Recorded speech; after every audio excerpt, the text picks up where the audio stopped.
Hello there, and thanks for tuning into my channel. My name is John Hathaway, and this is episode 2 in my spiritual journey series, where I'm going to be talking about my journey into and out of fundamentalism and talking about where I'm at today.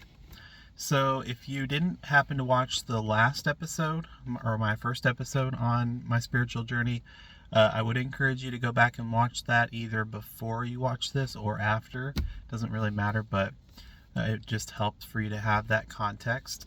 So, I will just do a little bit of a recap in case you didn't watch that or if you need a refresher. So, at the end of my last episode, I talked about how my older brother and sister, when I was about 18, we started going to this Independent Fundamental Baptist Church, or IFB for short.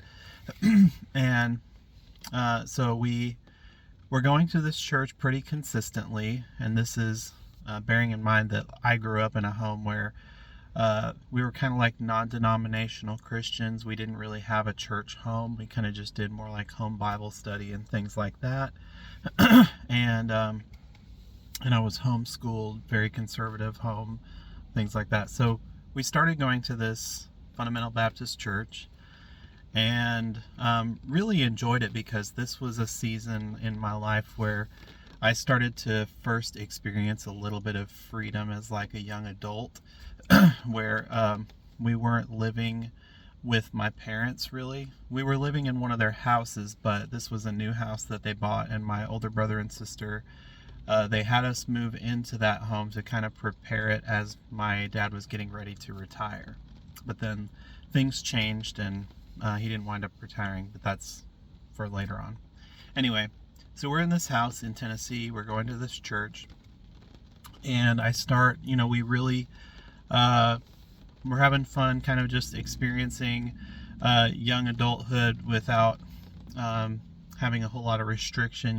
Whenever a lot of times when teenagers, they experience the world for the first time without being like under the authority, really. Well, I guess we were still kind of under the authority of our parents, but you get what I'm trying to say.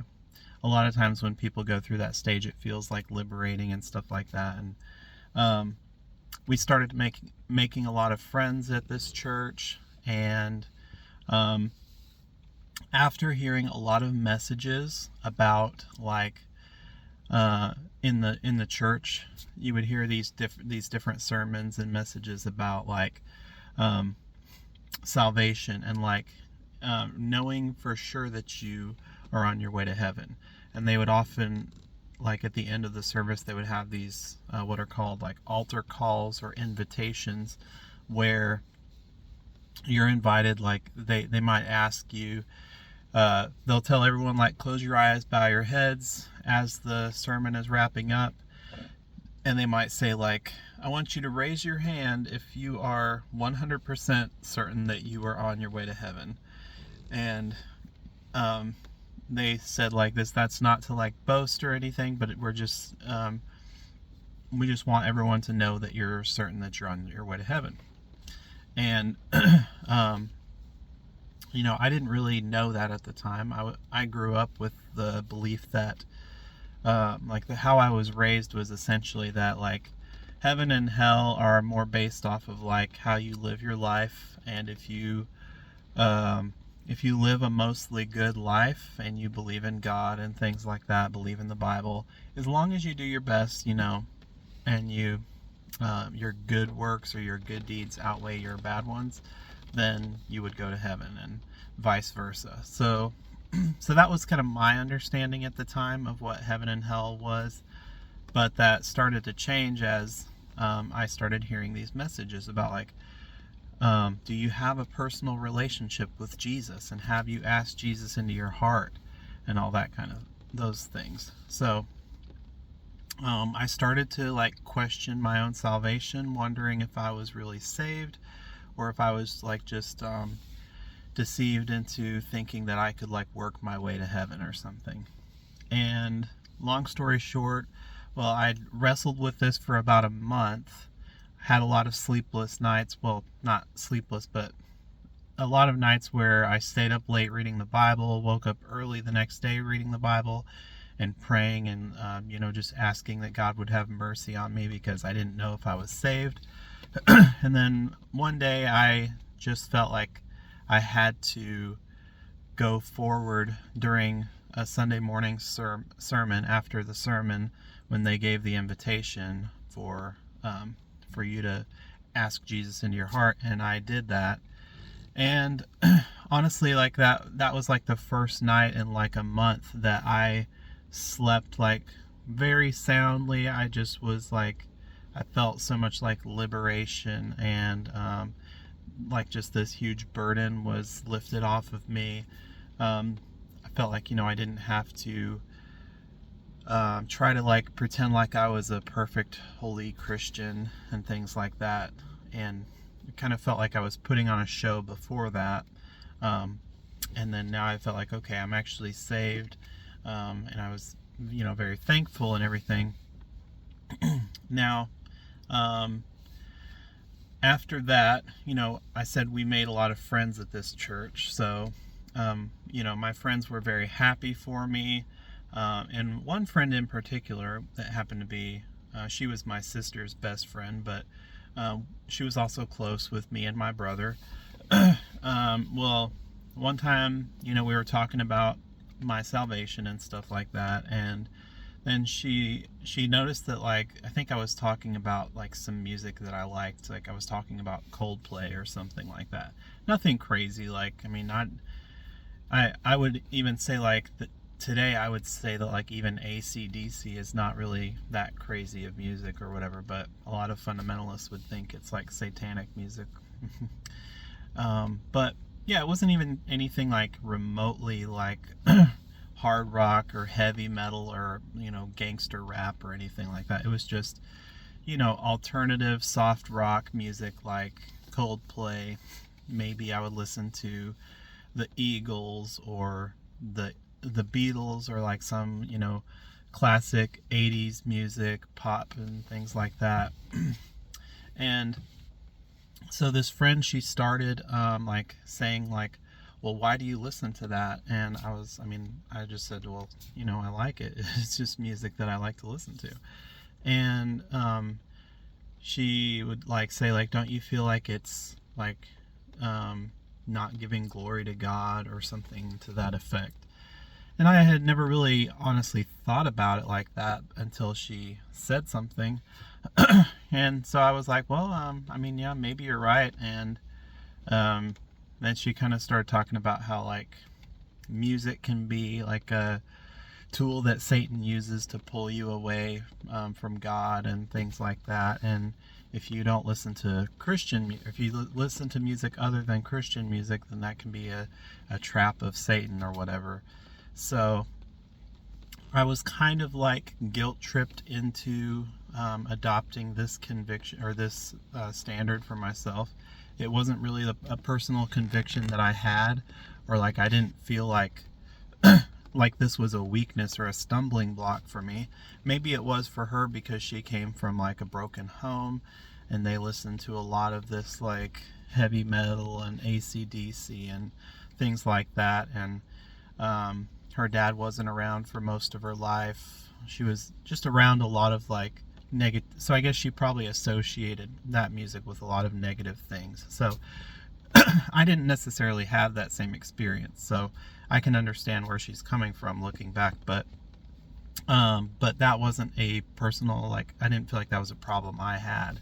So, but anyway, I wound up like kind of a little bit, I partially adopted that view. I think I still listened to some secular music, like when I was by myself, if there wasn't anyone else around, because I didn't want like my family or my friends or whatever to think that I was like, that I had these double standards of like saying that I don't listen to secular music, but then listening to it at home and stuff like that. So I tried to basically just keep that to myself if I did.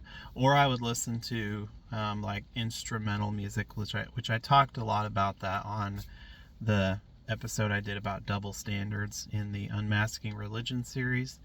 But yeah, so like in this movement, the IFB movement, like it was considered like maybe it wasn't like exactly encouraged for you to listen to like instrumental music, like secular instrumental music, like classical or soundtrack music and stuff, but it wasn't necessarily like seen as a bad thing either. So like I would start listening to like Star Wars soundtracks, Lord of the Rings, Pirates of the Caribbean, Batman Begins, things like that.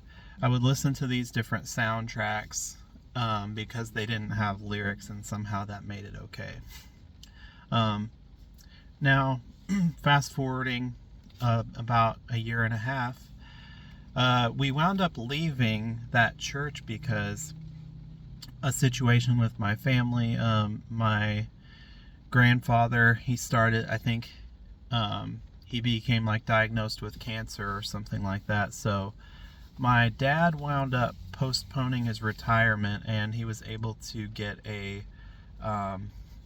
position, a transfer to Arizona when he was working for the federal government.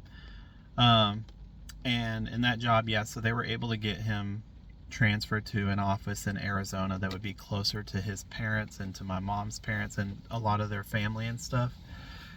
So, and then my dad kind of decided that I think he didn't really want to retire in Tennessee, and he had some issues with that house when he finally came and looked at it and stuff. So we wound up moving back to one of our old homes in Illinois, where I spent a good portion of my like teenage years growing up before we moved to South America. And so we lived there. We went to a different IFB church close to that area, and I didn't really like have a particular like direction in life that I was going. I know I wanted to be a writer, but that was about all that I had like aspiration wise. I wanted to like write science fiction books or fantasy novels or something like that. But I didn't really have much direction in my life at that time. And then like at my church, I started like seeing some of these people come in from like other IFB churches where they had some Bible colleges, like one from Arkansas and one from Mississippi. And they would like they would do a presentation on like a Sunday evening or Wednesday evening church service, and kind of give a spiel about the Bible college, and try to recruit like young like teenagers and stuff like that are graduating from high school to basically like if they wanted to surrender into full-time ministry, then this is a good place to go. And so I was kind of thinking about it, not like I didn't feel like a heavy pull towards it or anything, or like a specific calling. I didn't like feel the Holy Spirit tugging at me or anything like that. But I think I mentioned it, like we still maintained contact with some of our friends in Tennessee, and that friend that was my sister's best friend, we would text occasionally, and I like told her about some people visiting from Bible colleges and stuff, and then she said, well, why don't you go to Bible college? And I was like, well, I don't know. I mean, like, I didn't really necessarily feel a calling or anything, but she was saying like that, as much as Christ did for us, he gave his life for us, then we should try to give our lives for him, and, live for him with all that we do. And so I guess at that point I was like, well, yeah, that's probably true. And I didn't really know of a better way to do that than to go to Bible college. And like I said, I didn't really feel a specific calling there, but they did have like this 1-year Bible certificate program that they would do for those who were like unsure about their calling and stuff like that. So I decided I was going to do that. Well, and little did I know that's their way they hook you in, and they convince you to go there for a full 4 years. And I wound up doing that. Now, I'm not saying that as in like I regret the decision to go there. I probably would have made a different decision if I was having the knowledge that I do now, and the experiences that I do now. But like I met my wife as a result of going to this Bible college and stuff.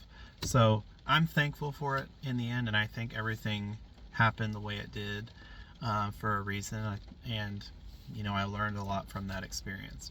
So anyway, I wound up going to this Bible college in Arkansas, and I was kind of like expecting this. When I went there, I was expecting like these people that were like just excited to serve God, and like they're just living like holy and righteous lives, and they all want to go win souls for Jesus. And like I just expected like people that were like as zealous as I was, because I felt like I was a pretty zealous young Christian, because like I grew up with a different view of heaven and hell and Jesus and stuff, and then that whole view changed after my born again experience, and I kind of wanted to like go out and save the world and things like that. So that's kind of what I was expecting from like the other Bible college students when I went there. But shortly after going there, I started to realize that like, oh, these people, they don't really seem like, a lot of them just seem like they're here because, maybe their dad was a preacher and like they're trying to follow in their dad's footsteps or whatever, but they didn't really seem like to have a passion for it or anything. Now, a lot of them were like they were good speakers. They were good, like when these young men, they would go and have their like popcorn preaching sessions, as they called it, which, by the way, I completely despise popcorn preaching. But that's a side note. And if you don't know what that is, it's basically like where they have like one church service where a bunch of young guys, or like preacher boys or whatever, they take like 5 minutes a piece, or 5 to 10 minutes or whatever, and they'll give these like quick sermonettes, these little short sermons. But I just couldn't stand that, because I just saw like a lot of showboating and things like that, and it didn't seem like these people were very serious. They were just like looking for a bunch of amens, and they were looking for a reaction from the crowd. And so I don't know, I started to see like a lot of hypocrisy in Bible college. Towards the end of Bible college, so I had just gotten out of a relationship that I was in for about 1.5 years, maybe almost 2 years. It devastated me pretty bad for a little bit, and I was a little bit like depressed, and then I just like I saw all this hypocrisy in with like these other Bible college students. Like some of them were gossiping about me and my ex-girlfriend and things like that, and I just kind of wanted to get away from the drama and stuff. And eventually, like, I stopped really caring about like the music standards and the different things like that. And I would like anytime I was like driving in my car or listening to my earbuds by myself, I would like just listen to whatever kind of worldly secular music, because I really didn't care anymore. I still I didn't give up on my faith or anything like that, but it just seemed like these man-made standards were were just like, I just didn't buy into it anymore, because no one could give me like a Bible answer for why I shouldn't listen to secular music or anything like that. So I don't know, maybe I'll end the episode here. I was thinking about going into the time when I like finished Bible college and then started going to this other IFB church. I did wind up leaving the church that I was in when I was at Bible college. During my last year there, I just started taking like correspondence classes and moved into an apartment.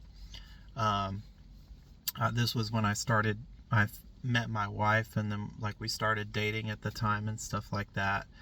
And I thought things were going to be a lot better at this new church, but it kind of turned out that I was in for some more disappointment. The legalism seemed to be like a lot less when I first went there. This pastor at this church, it was another independent fundamental Baptist church, but the pastor seemed like more lax, more lenient, just a more like loving person and stuff like that. But I was in for some disappointment. I think I mentioned some of this in one of my other episodes on another series, but we'll go more in depth, hopefully maybe on this next episode, talking about that. So I appreciate it if you've stuck through and watched this episode. Thank you for thank you for watching, and I appreciate it. If you would just hit the thumbs up video sorry, if you would hit the thumbs up button for this video, make sure that you subscribe and hit the notification bell so you don't miss any future content. I would really appreciate that. Anyway, I hope you all have a great rest of your day, and we'll see you next time.